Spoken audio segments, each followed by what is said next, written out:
ఎలా చదవాలి ఎలా రాయాలని ఇప్పుడు నాకు ఐడియాస్ వచ్చేసింది. కానీ ఇప్పుడు నేను 12th అయిపోతే స్టార్ట్ చేస్తానండి. నేను బికమ్ ఏ లాయర్ ఈ స్కూల్కి తిరిగి వస్తానని నేను మాటిస్తున్నానండి.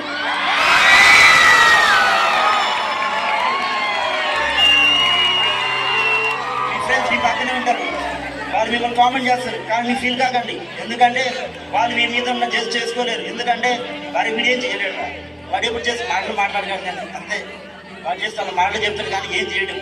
అప్పుడు అర్థం చేసుకున్నాను, ఎవరు నన్ను ఎందుకు అంటారు, నేను మాట్లాడలేనా, చూపెడతా మాట్లాడడం. ఎవరండి నన్ను ఆపేది చెప్పండి.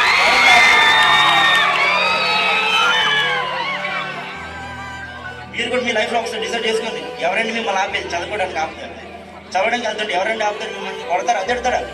మీరు స్టడీ వాళ్ళు కూర్చున్నప్పుడు అయితే నేను హాస్టల్ స్కూల్లో కూర్చొని స్టడీ వాళ్ళు కూర్చుంటుంటే జస్ట్ తలకాయ కొంచెం తిప్పినందుకే పేరు ఎక్కించేసి కొడుతున్నాడు.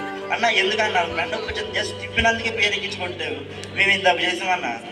అది మీరు కూడా అంతే. మీరు చదువుకునేటప్పుడు ఏమన్నా ఎవరైనా డిస్టర్బ్ చేస్తే చెప్పండి, అన్న ఈ డిస్టర్బ్ చేస్తున్నాడు అని చెప్పండి. లేకపోతే సిస్టర్ ఈమె డిస్టర్బ్ చేస్తుంది చెప్పండి. ఎందుకంటే మీరు చదివేటప్పుడు ఎవరు డిస్టర్బ్ కాకూడదు.